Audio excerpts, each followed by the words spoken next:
Well, good morning, everyone, and welcome to another day here in Bronie's world.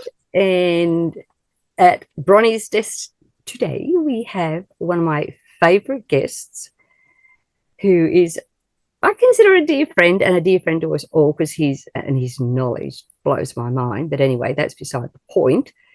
To our wonderful young man from Colorado, the amazing Pharmacist Ben. Now, you're going to have to all forgive me.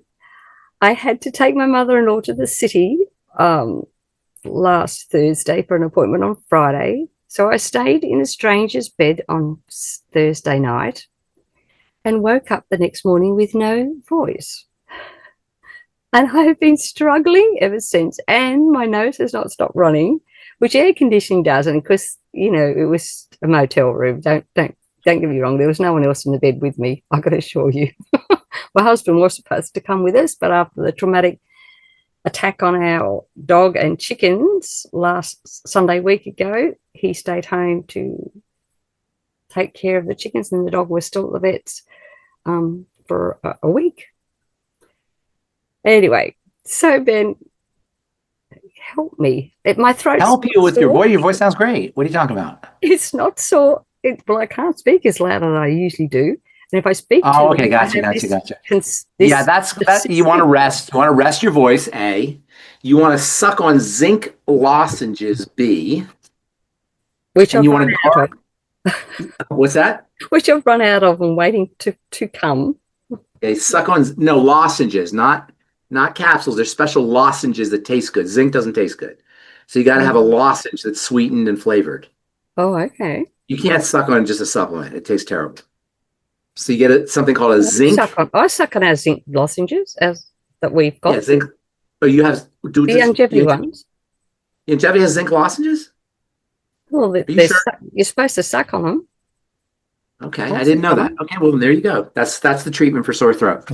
It's such a good treatment. And by the way, zinc is such a good treatment for colds and sore throats that there was this pharmacist in the United States that actually patented a cold remedy with zinc, with the active ingredient zinc, because all pharmacists know that zinc is the best treatment for sore throats and colds. And so he actually made my throat's not sore. I just can't talk. Yeah. So you got to suck on zinc lozenge. You want to not talk. You want to rest it. And then I would gargle with BTT also. Oh, I gargle BTT. Okay. You want the tissue. Think about what's happening. Now, I'm assuming it's just the throat that's sore. It's not your muscles or anything. So if it's the throat, the throat's not sore at all. I just can't talk.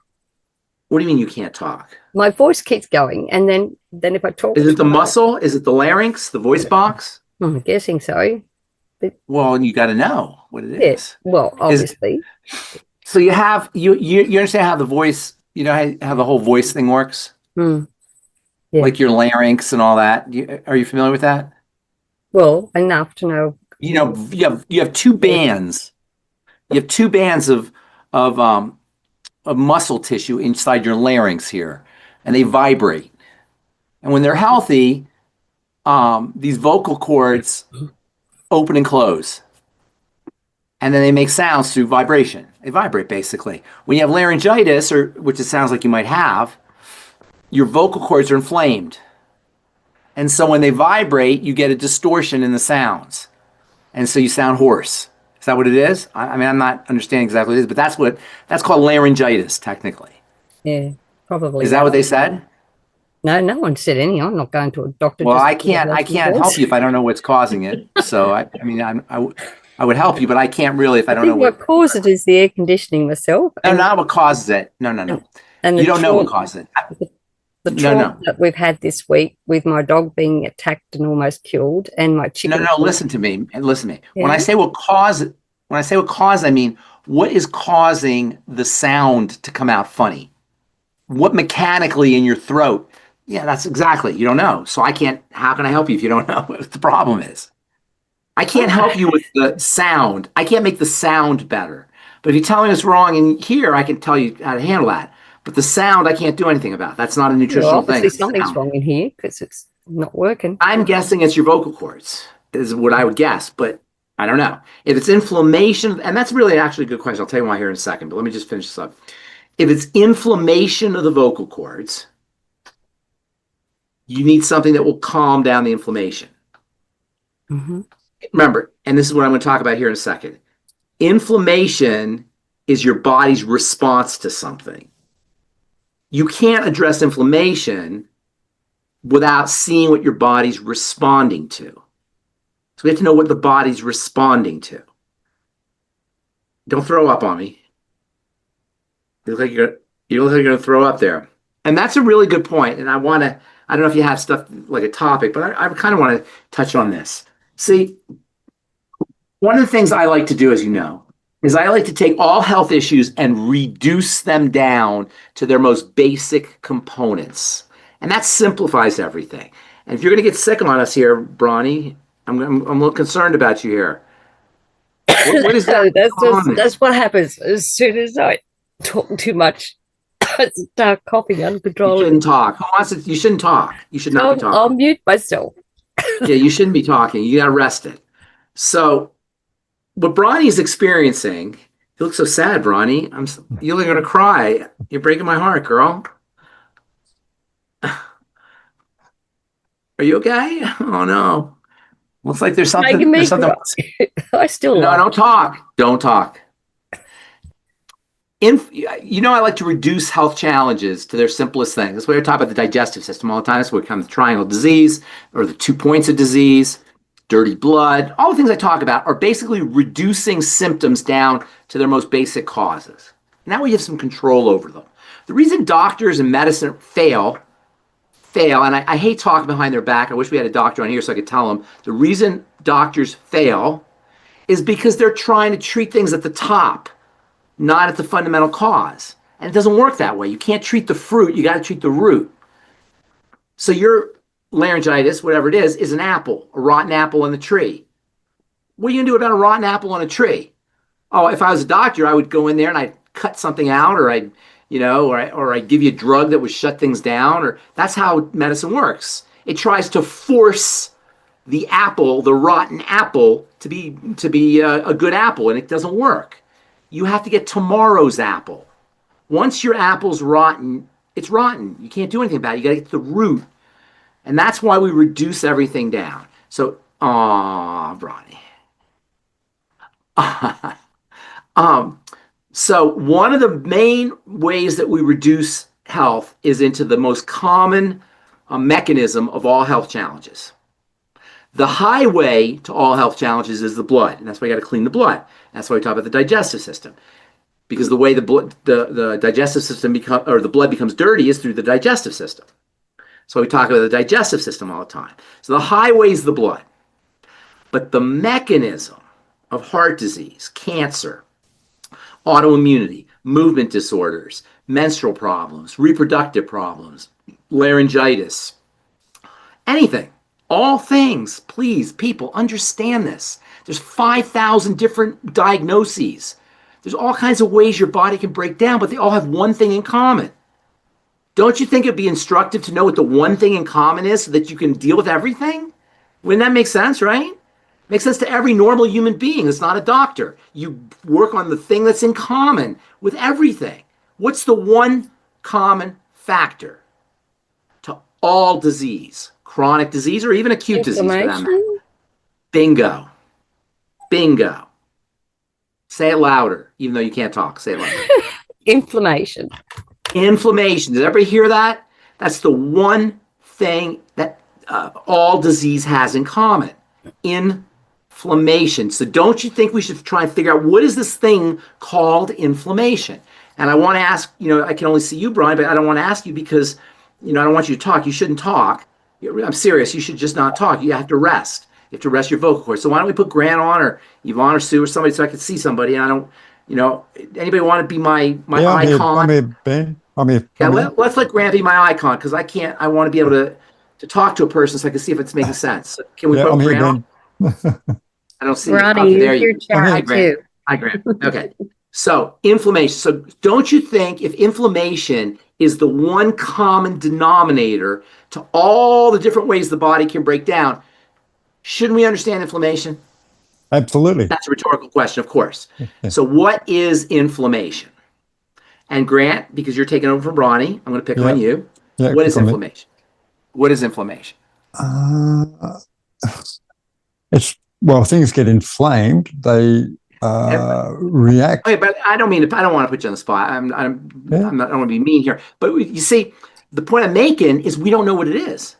If all disease is inflammatory, Yeah, which okay. we agree, it's all inflammation, and we don't understand inflammation, what it is, what the word even means, how the heck are we going to fix ourselves? How are we going to correct ourselves?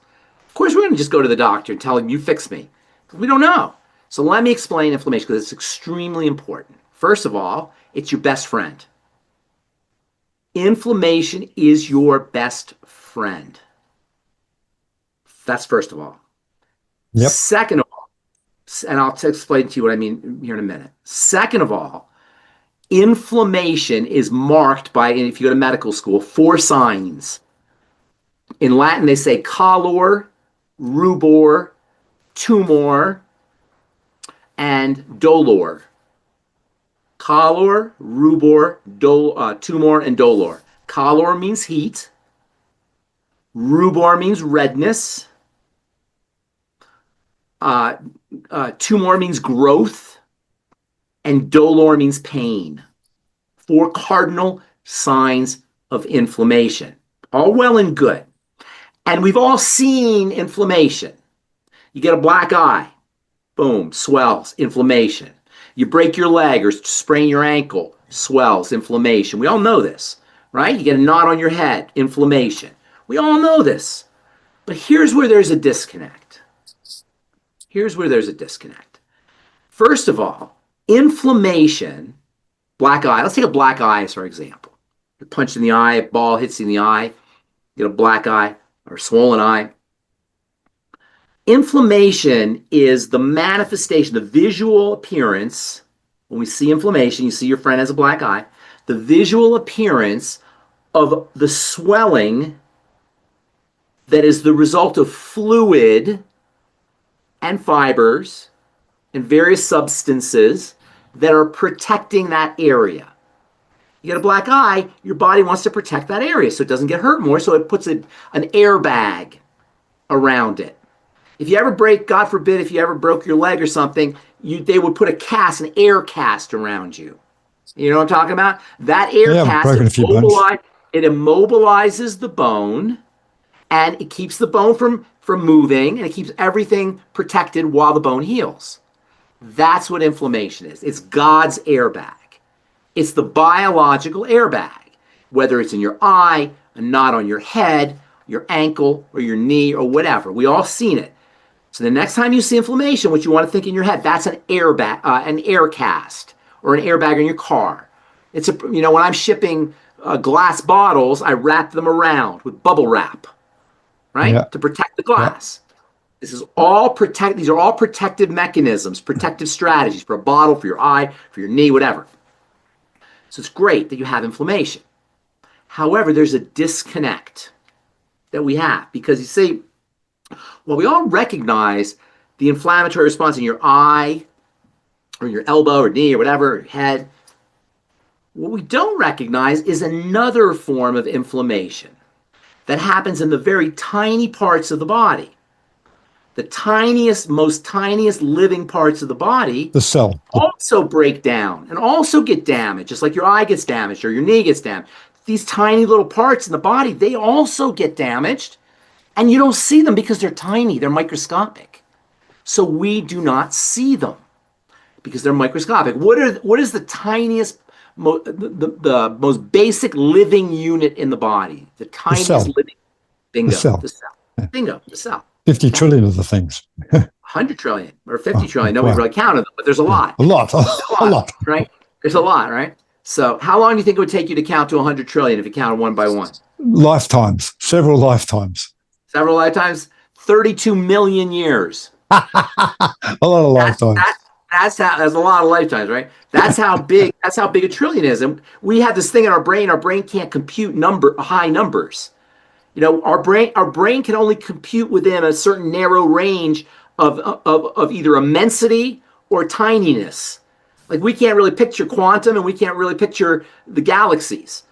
stars and hugeness. So we can only picture things in this tiny little range, and that doesn't serve us, unfortunately. So you got to kind of force yourself, use your imagination to figure it out. Anyway, the cell is very complex, with lots of stuff happening in it. And when a cell is damaged, it's like your eye being damaged, or your orbital bone being damaged, or your elbow being damaged, or your knee being damaged. The body will protect itself by cushioning around that cell.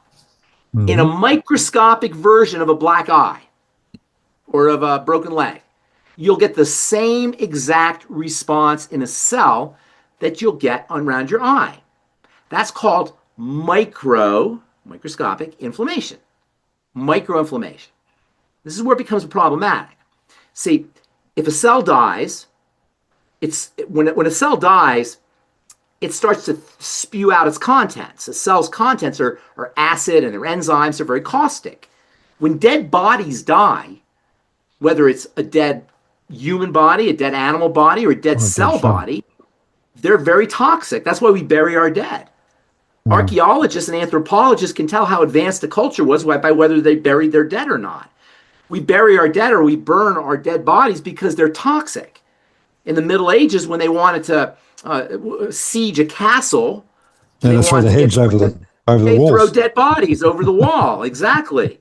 Or even today, terrorists or guerrilla groups will put dead bodies in the water supply, because dead bodies are toxic. They spew out their acids, they spew out their enzymes, they spew out their contents, and they're very toxic. So the body has to protect itself from the dead cells, and it will create a wall around the cell. A micro-inflammatory wall around the cell that is exactly the same as the inflammation in your eye. It's puffy. It's like an airbag. That's great. That's perfect. That's beautiful. And that's why I say inflammation is a good thing. However, if a lot of cells die, the body will have a lot of these inflammatory walls.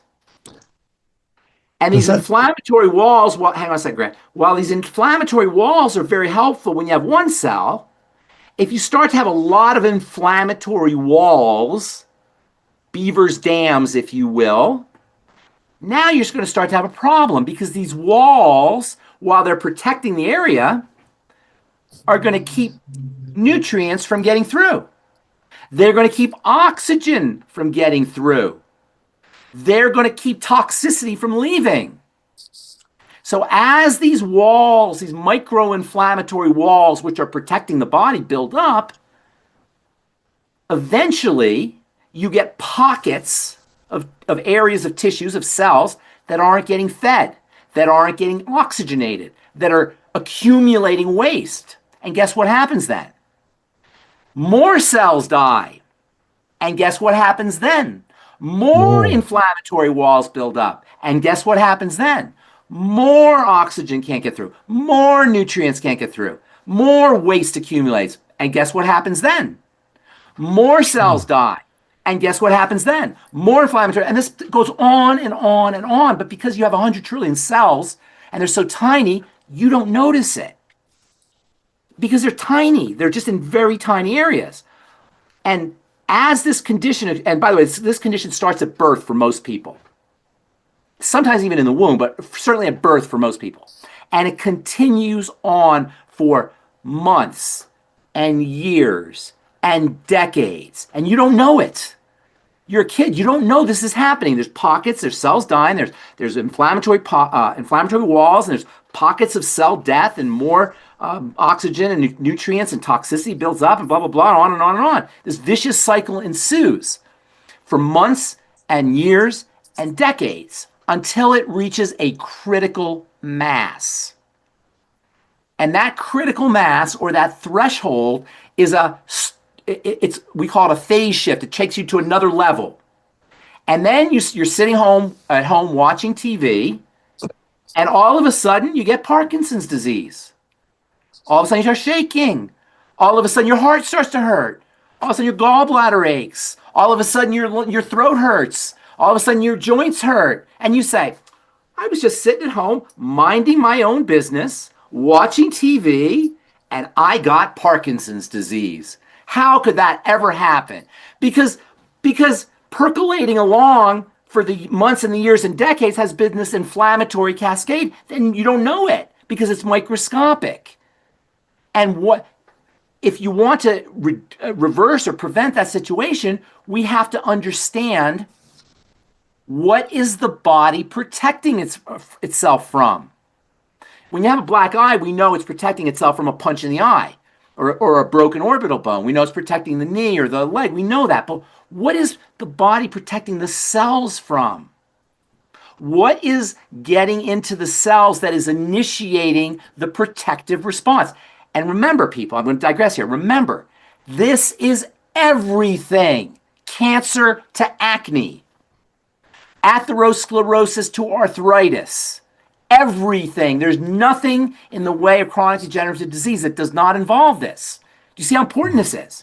Yeah. So inflammation is a protective response, macro or micro, and that's the clue.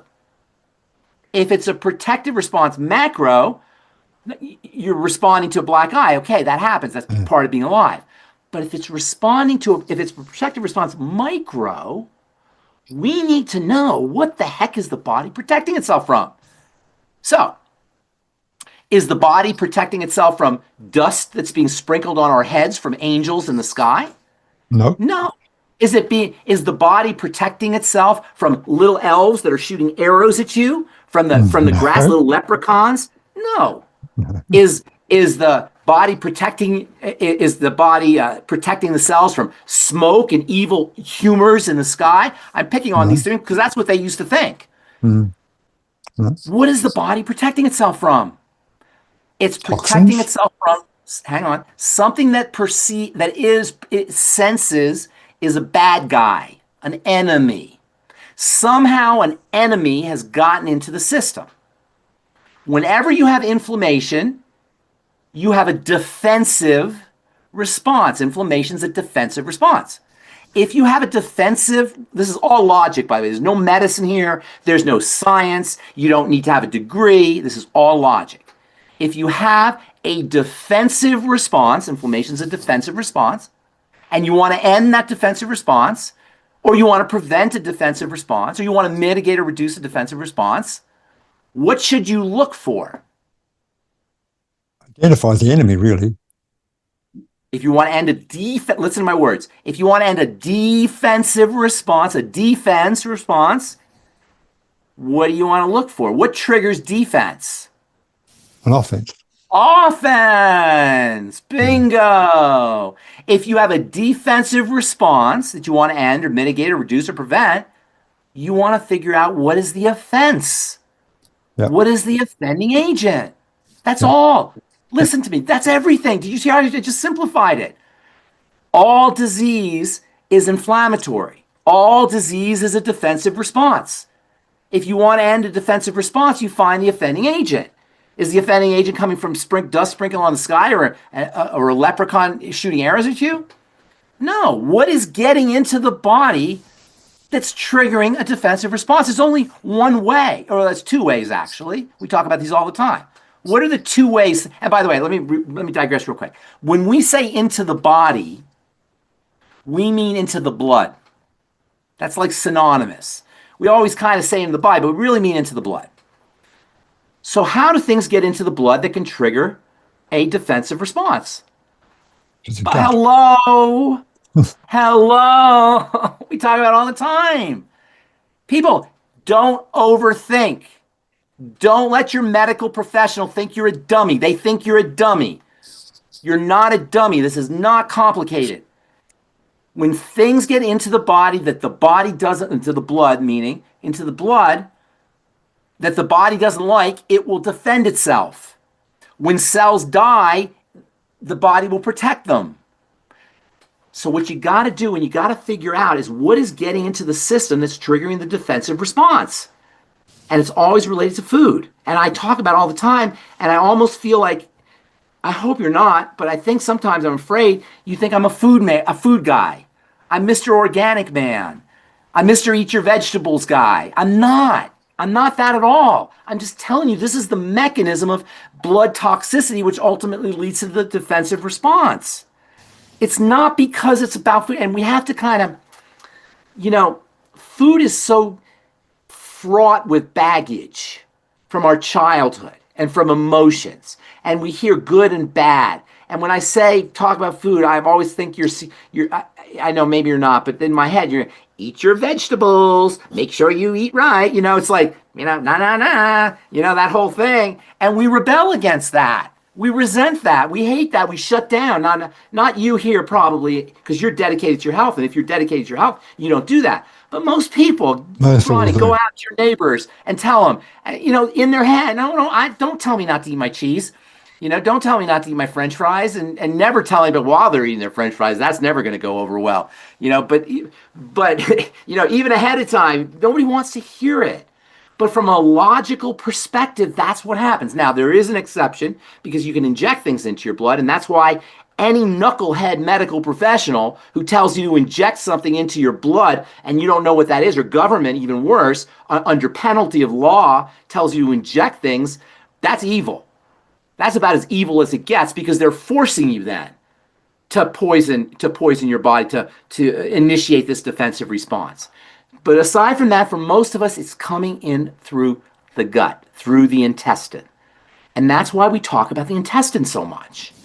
Now, in addition to the inflammatory process being a source of disease, the inflammatory process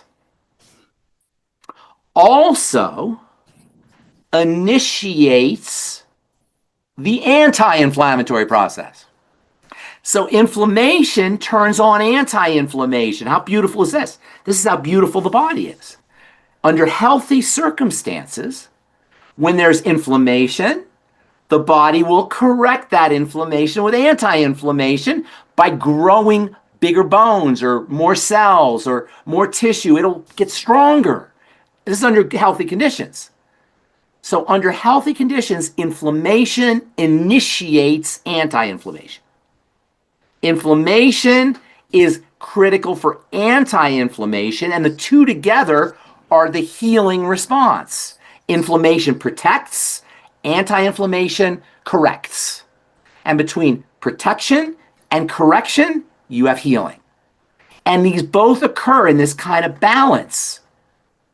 However, in our culture today, we have created a food supply and an environment, air and water, and a culture, really a society, that consistently, constantly pounds inflammatory substances into the body, overriding the anti-inflammatory response. And what's even worse, when we get injured and the body wants to inflame so it can anti-inflame. When we get injured or tissue deteriorates or cells die and the body inflames so that it can anti-inflame. Do you guys follow me here? It has to inflame and then anti-inflame. So when a cell dies, say, let's take your joints, for example, when your cartilage gets destroyed or damaged, the body wants to inflame so it can anti-inflame, right? But what do we do? Yeah. What do we do when we're inflamed? We take an anti-inflammatory, thereby assuring healing will never happen. How do you like that? That's how silly we are. We assure the healing will never happen by taking our Motrin and our aspirin and our anti-inflammatories. When instead of building the tissue so that we don't have the inflammation, we shut down the body. You know why? Because we're smarter than the body. The body's stupid, God is stupid, nature's stupid, and we're smart. Because we know better. Now, in fairness, when you have inflammatory pain, you don't want to hear this whole story from Pharmacist Ben. You want to get out of pain. And I get that. And so it's not that cut and dry that you never take anti-inflammatories, you never take pain medicines. But recognize that to the extent that you override the body's wisdom is the extent that your body will not be able to do its business and correct things. And that's one of the reasons why long-term use of anti-inflammatories is so problematic. Because you don't give the body a chance to heal. You don't give the body a chance to recover. So when you talk about your larynx, we're talking about an inflammatory response, assuming, I don't know what you have, but let's assume you have laryngitis, which is an inflammation of the vocal cords, inflammation of the vocal cords that are vibrating, and now they're vibrating in a funny way, and the sounds come out funny, or they hurt, and you don't feel like talking because it aches. The question is what is causing that inflammation? Now, inflammation is a protective response. Remember. So, what is the offending agent? Now, it could be something. I don't know what the offending agent is. It could be something in the blood, but more likely, and this is the most likely cause of laryngitis, is infection, is bacteria. And something in the immune system is causing inflammation. So, that's not exactly like arthritis or microinflammation that causes disease, but recognize that if you want to reverse disease, and the body can reverse disease, nobody's condemned to their disease. The body can reverse disease. I don't reverse disease. The body reverses disease. God, the divine force, nature, whatever you want to call it. That reverses the disease process. You've got to stop the offending agent. You've got to stop the offending agent from getting into the blood. Now, one of the insidious things about the injection that everybody wanted us to take is that's the gift that keeps on giving. That just stays there. That just stays there and perpetuate the stupidity of that. The stupidity that it continues. You continuously have an inflammatory response, a micro-inflammatory response. But forget it. We can't do anything about that. So what you can do is you can stop the stream of offending agents that get in through a leaky gut. Now, it's a little bit more complicated because now you got to work on the intestine, you got to work on the intestinal lining, but it all starts with food. And it all starts with strengthening the intestine. And when you talk about leaky gut, I'm sure most of you guys know what leaky gut is, right? I don't need to tell you what that is. I want you to get a visual here. And I'm going to be gross, but it's important that we really see this. When you vomit or throw up, you're vomiting or throwing up the contents from your intestine, or sometimes your stomach, but a lot of times from your intestine. That's disgusting. Nobody wants to see that. When you have a bowel movement, you're eliminating stuff that was in your intestine. That's disgusting. Nobody wants to see that. But when you have a leaky gut, that vomit that you don't want to see, that stool that you don't want to think about or you don't want to look at, guess where that's going? Where's it going? In the body. In the body. Where? Where in the body? In the blood. In the blood. Yeah. You bet. Now, how does that sound? How does that sound, not people? nice at all. Exactly. That's why I say I want to be graphic, because I want you to really get a feel of this. You're getting all your waste and bacteria and stuff in the intestine that you don't want to see or think about, that hopefully you're eliminating, or if you throw up, you're getting it out of your system that way. It's going in the blood. Of course you're going to have a problem. You can't help but have a problem. And remember, the blood is the sacred space. The life of the flesh is in the blood.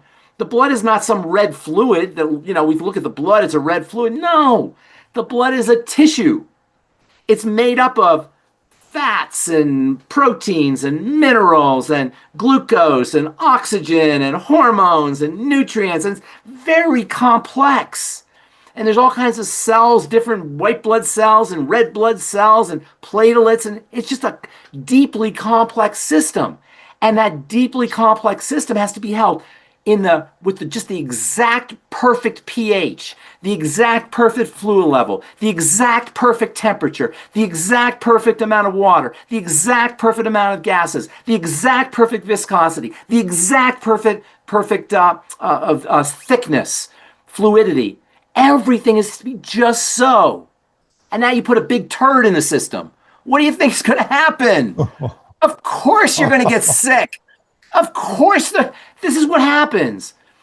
And so, luckily, the body, being brilliant, has a mechanism for getting rid of all that stuff. First of all, what happens when all that gook gets into the blood through a leaky gut from the intestine, the blood is an organ and tissue too, so the blood inflames. Remember, inflammation is a protective response. So the blood inflamed. You get inflamed blood. And inflamed blood is sticky and sludgy. I call it dirty blood, but it's really inflamed blood. It's blood that is manifesting pus and all of the signs of an inflammatory response.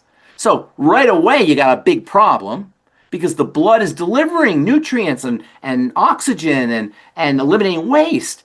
And now you've got inflamed blood. It's sticky, it's sludgy, it's dirty. That's a big problem. Now tissues aren't going to get fed. And by the way, sugar does the same thing.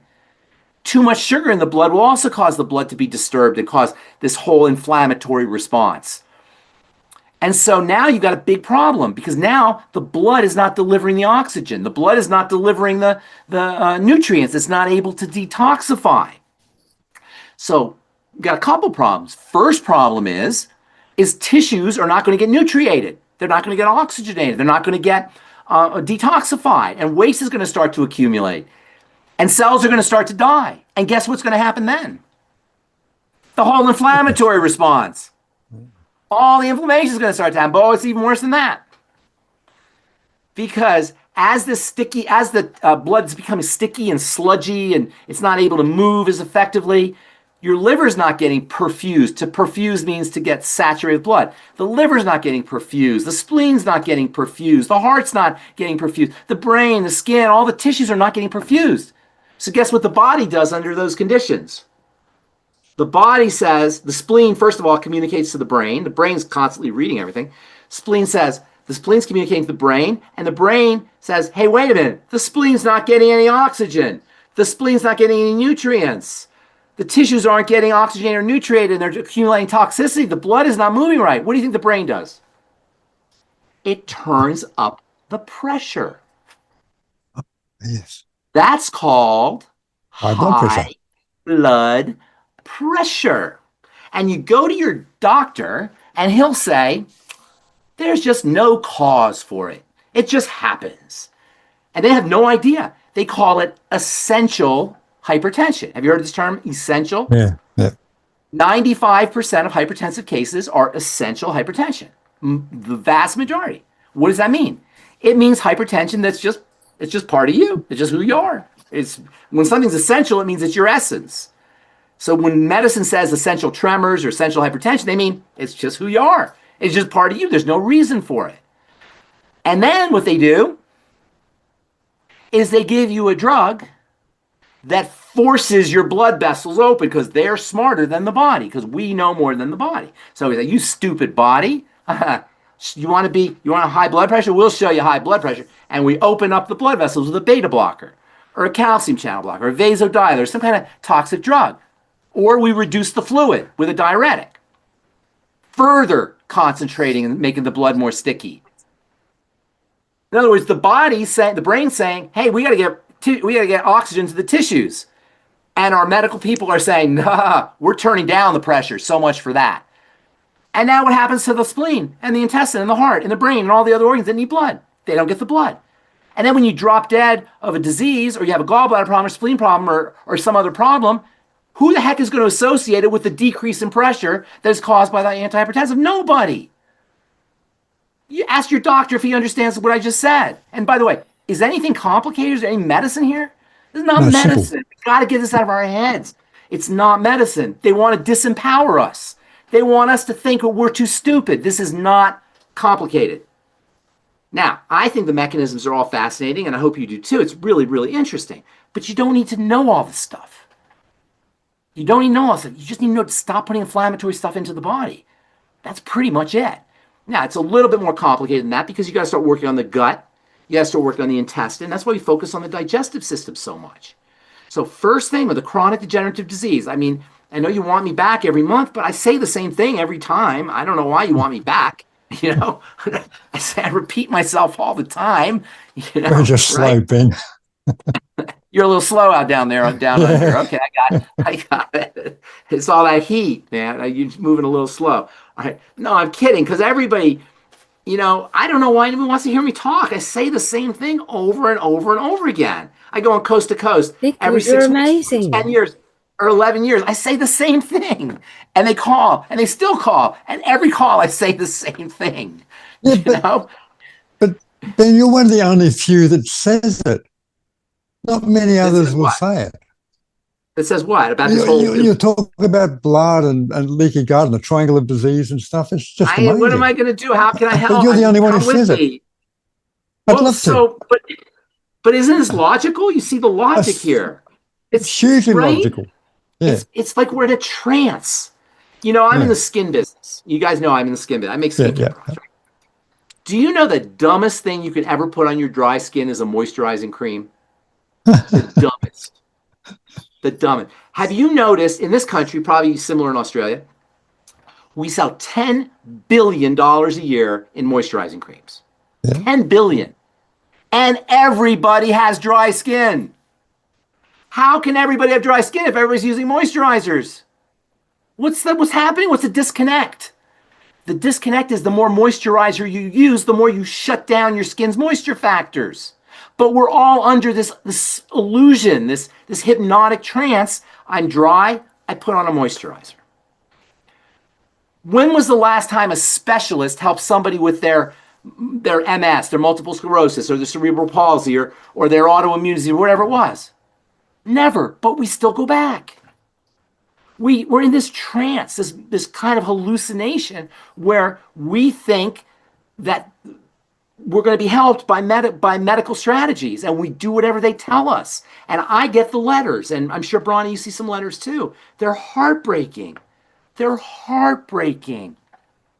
You have a gallbladder problem. They say, because your gallbladder is inflamed, because of this whole mechanism, because the bile's toxic, bile being an extension of the blood, by the way, the bile gets toxic, the gallbladder gets inflamed, the fluids, the bile fluid gets inflamed, so stones start to form. What's the solution? Let's take out your gallbladder. Yep. You have inflammatory response in your uterus, and you have endometriosis, or you have problems with your menstrual cycle, you have problems with your period. What do? What's their strategy? Let's take out. They take it out. What are we thinking? What are we thinking? And really, while blaming the medical model, first of all, I never blame doctors ever, because they're beautiful people. I don't know. I can't speak for Australia, but here in the United States, they're beautiful people. Healthcare professionals are angels. They're just the most empathetic, kind, loving, well-meaning people. And I don't want to beat up on the individuals. It's number one, it's the paradigm, the model that says that the body is inherently flawed. And that comes from the Middle Ages, when we didn't really understand the body. There was this idea that the body's just doomed to break down, and there's nothing you could do about it. And the only remedy is to stave off your demise. And that's really what medicine does. Medicine doesn't help us thrive. It keeps us alive, which is great, but that's not enough. I don't want to just be alive. I want to thrive. Yeah. Medicine is so obsessed with keeping you alive that they'll have you on tubes. They'll have you lying in bed, comatose, like a vegetable, but you're alive. But you're alive, right? They'll put you on chemotherapy, and you'll wish you were dead. Your hair will be falling out. You won't be throwing up every day. You can't move. You'll be chronic pain, constant pain, but you're alive. It's almost like, it's like, you ain't dying on my watch. I'm keeping you alive no matter what, whatever it takes. And fine. There's times you need to be kept alive.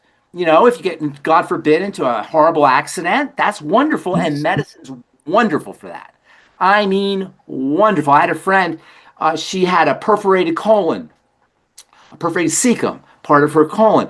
And she wanted to know what she could do naturally to take it. I said, get your butt in the hospital. They need to repair that thing. That could be fatal.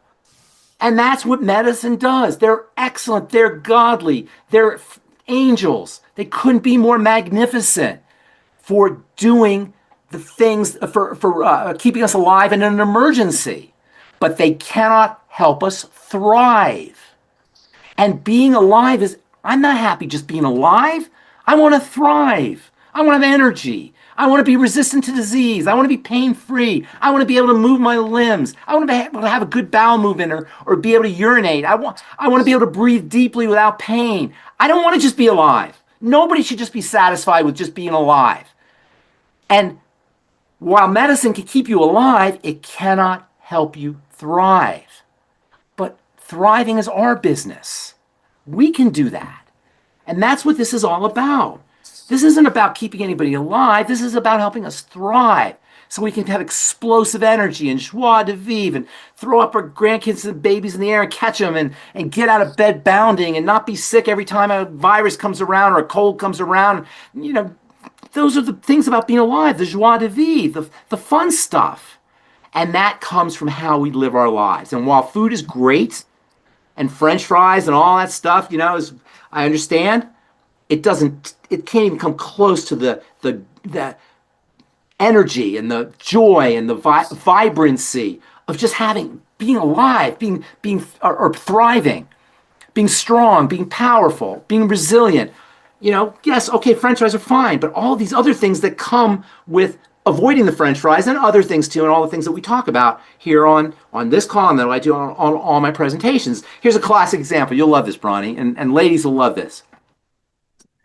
So one of the worst things that happens to you, Bronie, you can relate, and ladies who are out there, you can relate. When women gets older, goes into perimenopause and menopause, what happens? Hot flashes, right? Yep. Sweats, anxiety. Did you have any of this stuff? All the misery of the menopausal symptoms, right? Some of you, I don't know if you had it, Bronie, but certainly you had friends who had it. It's just a terrible thing, right? I got friends, and they're on fire. On fire. They're putting ice packs on their head. They're sticking their head in the refrigerator. They can't sleep. They're sweating. Anybody relate to this? Right? No, And so there's something that women do that they refuse to stop doing no matter what. Even though it is one of the major triggers of hot flashes and night sweats and anxiety and all the stuff that comes with menopause. It's one particular thing. And it's a major cause of this. And women love this. All my friends who are, I'm 65 now, so all my friends who used to be, in their 30s and 40s, now they're perimenopausal, menopausal, right? And so they're all complaining, hot flash, things like that. But they're all doing one thing. And within hours after they do this one thing, hot flashes, night sweats, anxiety. You know what they're doing? Drinking red wine. wine cheese and cheese. Wine and cheese. Yeah, wine and cheese. What is it with menopausal women and wine and cheese? And so I say to my friends, I say, just lay off the wine and cheese. Oh no, don't ever say that. That ain't gonna work. No, don't touch my cheese. Don't touch my wine and cheese. It's like there's all of these things we're just doing to ourselves, and we can change them, but we don't want to change them. We'd rather be fixed. So yes, French fries. Obviously they're salty, they're fatty, they're delicious. I get all that stuff, but there's a price. Wine and cheese, there's a price. McDonald's, there's a price. High calories, there's a price. There's a price for all that. So if you don't want to completely eliminate, and by the way, you don't have to stop this 100%. It's on a spectrum. You could turn down the dial to half, and you'll get half results. You could turn down the dial 10%, you get 10% results. You can turn it to 90%, you get 90% results. You don't have to be all or none. If you eat wine, if you get hot flashes and you do wine and cheese every night, do it every other night, and you'll get half the benefit. If you have an autoimmune disease, which is the end result of this toxic, I forgot to mention one thing about the toxicity in the blood. I'll tell you in a second. If you have an autoimmune disease, which comes from blood toxicity, and you don't want to lay off the gluten, just have half as much. You don't have to, you get to choose. You're in charge. You have the power. And that's what really this is all about. It's not blaming anybody. It's not about attacking anybody. It's about putting the power back to you. That's where it belongs. It's our power. And I forgot to mention this, and I meant to. When the blood becomes toxic and has all that stuff in it and inflamed, it will actually, as it's flowing around, the connective tissue, what are called the fascia and the tendons and the cartilage and the bone, all the connective tissue will filter out the toxicity. And the connective tissue, which is the mass of the body that holds everything in place, is the great dumping ground of toxicity. And it acts like a storage depot of toxins and wastes for most people. As the connective tissue accumulates toxicity, it starts to degrade and break down. And this is a major, major cause of the aging process.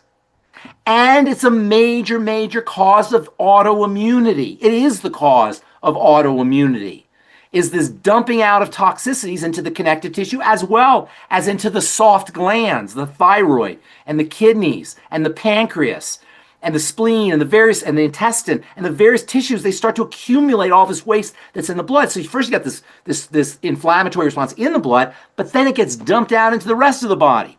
And that's where autoimmunity comes from. That's where cancer comes from. That's where accelerated aging comes from. That's where ruptures come from and hernias. It's all coming from this stream of toxicity. And then you throw in malnourishment, because remember, once the intestine becomes inflamed from all the toxins, not only do you get leaky gut, leaks into the blood, but you don't absorb your vitamins, you don't absorb your minerals, you don't absorb your electrolytes, you don't absorb your fats. Now you're starving. So on top of, once this inflammatory cascade is initiated at the level of the intestine, on top of an immune reaction in the intestine, now you're starving, now you're malnourished, now you're fighting a heavyweight fight with one arm tied behind your back. You're deficient. And so all of this is how we get sick. All of this is how we age. All of this accounts for the vast majority of bodily misery that most of us have as we age. And it has nothing to do with medicine. Nothing. Zero to do with medicine. Do you understand this? You see what I'm saying here? Zero. But we have allowed, like we put moisturizer on, we have dry skin, we just allowed the medical model to tell us you need to inject, you need to drug, you need to take a statin, you need to have this taken out, and you need to have this probed and this checked. And we've allowed ourselves to become wards of this power structure that is in place, like all power structures, for itself. I'm not talking about the people. I'm not talking about the doctors. They're beautiful people. The institutions, and it's really all institutions. The word institution in the middle, instit, means static. It stays the same. An institution doesn't die. An institution has one goal. It's to keep itself alive. It doesn't care about you. The institution of government, the institution of law, the institution of medicine, and the institution of religions, all our institutions are there for themselves. We have to be here for ourselves. And again, it's not about the doctors. Please do not rip on the doctors. It's not about the individuals. It's about the paradigm, the model, like all institutions. It's an institutionary model. It's a model that's there to disempower us. Human beings are not static. We die. We break down. We change. It's always the institution versus the individual. And that's why I make a joke, but I'm serious. When you're driving by McDonald's, you should be giving them the finger because they're the enemy. They're the enemy. They're the institution, and you're the individual. And they don't care about you. They care about them. They're not our friends. And that's how we have to look at it. And not the people who work at McDonald's, not the doctors, not the participants. And it's not them. It's the model. They're just as much victims of the model as we are. And so we have to take our power back. And that's why I love longevity so much. And that's why I love working with nutrition so much. Because it allows us to understand how our bodies work so we can take care of our own business and our family's business, our kids and our parents. We can take care of our own business. You don't need a doctor else you break your leg or God forbid. And in our culture, that's what happens. And by the way, the word doctor, you know what it means? Teacher, like doctrine. A doctor should be a teacher. That's what a doctor's supposed to do, is to teach. We've created an entire system where they're not teaching us. When was the last time your doctor taught you anything? Here's your drug, go home. And they're not teaching. That's what they taught us. What's that? That's what they taught us, right? They should be teaching. How is this happening to me? And that's kind of how we look at our bodies, unfortunately. Heart attack. I'm sitting there minding my own business, and my heart attacked me. How dare my stupid heart attacked me. I was just innocent. I had nothing to do with it. And it attacked me. Yeah, that's how we look at it. We're attacked. We had nothing to do with it. So anyway, that's a long hour been a long, talk. and I have some questions here. Some from a few weeks ago. So I'm going to. Yes, Graham was going to ask me something, and I cut him off. Yeah. So just to clarify, Ben, does that mean that toxins are stored in our fat cells and our muscle cells? Well, not as much muscle, but to a certain extent, but connective tissue cells. Fat is connective tissue. Okay. I didn't get that. Fat is a part of the connective tissue. And yes, fat stores toxins. The connective tissue in general is a dumping ground for toxins, and largely this is the fat. Oh, okay. The fatty stuff in the body. Yep. Okay. Fat is connective tissue. Oh, there you go. Yes, fat is connective tissue. While my voice is good, I need to start with a couple of questions I got asked. I have a couple minutes, Bronie. I know. So you're going to have to be real quick, aren't you? Okay. Okay. That's really hard because these all might take ages. Why did you let me talk so much? Because you told me not to talk. Oh, that's right, I did. Okay, very quickly. One of Gracie's clients can't have OsteoFX. It makes her bones sore. Whoa. Also, her tests show that her body makes too much calcium. So the integrative doctor suggested her to not have calcium. Now, so there's way too much to talk about there. Okay, first of all, I will say this. We'll have to make that for I'm a mechanism guy. Everything this is really about engineering. Engineering is about mechanisms. How do things happen? I'm a mechanism guy. Everything I just told you is about mechanisms. That whole hour is just mechanisms. And that's what you want to know. Is you want to know mechanisms. How is this happening? What is the mechanism? And so everything I told you about. Should we make that a subject for next month? Maybe so, but let me just say this to answer your question. When somebody says, and I hear this, it's not the first time I've heard it. I drink this hurts. There's no mechanism for that. And so without a mechanism, you can't really, I can't address a question that doesn't have a mechanism. There's no mechanism for that. She may believe it, and that's possible that, it may, in her mind, that might be true, but there's no mechanism that I can correct for drinking OsteoFX and getting bone pain. I could tell you it's illogical, it doesn't make any sense, but just being strictly scientific, there's no mechanism. If I want to be colloquial, I'll say that's BS, that can't happen. But from a scientific perspective, I'll say there's no mechanism for that. You follow what I'm saying? There has to be a mechanism.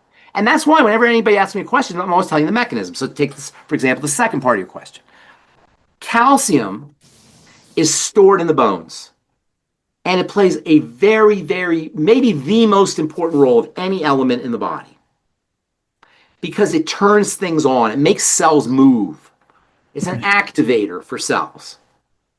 And so if you have too much calcium, you can actually have calcium toxicity, where the cells are hyper and they're too active. They're moving too fast. So calcium has to be very tightly controlled. The calcium you take in supplements is not really where the problem is. The problem is in the calcium that leaches out of the bones. And why does calcium leach out of the bones? Because you don't have enough. No. Calcium is alkaline. Right? That's right. Yes. When the blood is toxic, or when cells die, it becomes acidic. So the more toxic you are, the more cells that are dying in the body, the more acidic your blood will be, the more calcium will come out of your bones to neutralize the acid. Calcium is a buffer. It neutralizes the acid. However, now you got a bunch of calcium that's not in the bone, it's in the blood, and that calcium will get dumped off into various tissues. And that's really where the problem with calcium comes from. It's called calcification. And calcification of the heart, calcification of the thyroid, calcification of the various tissues in the body is one of the ways we die. We literally turn to stone. we calcify as a result of all the calcium that's being leached out of the bone to compensate for the toxicity. And by the way, that leaves the bone softer. And that's one of the main reasons why you end up with soft bones or osteoporosis, is because the calcium's leaching out. So the calcium you take orally, that's not going to have a big effect. Calcium has to be absorbed, is absorbed very, very, because calcium's so powerful. The body has control systems for calcium. And calcium absorption in the intestine is tightly controlled. There's the parathyroid glands, there's vitamin D, there's various hormones that control the amount of calcium that gets into the blood. It's not like you take calcium, boom, it goes right into the system. So yes, there's some that gets in, but for the most part, the calcification that your integrated doctor, his integrated doctor is talking about, is coming from a leaching out of the bones following acidification. I got to get my call. I'm late.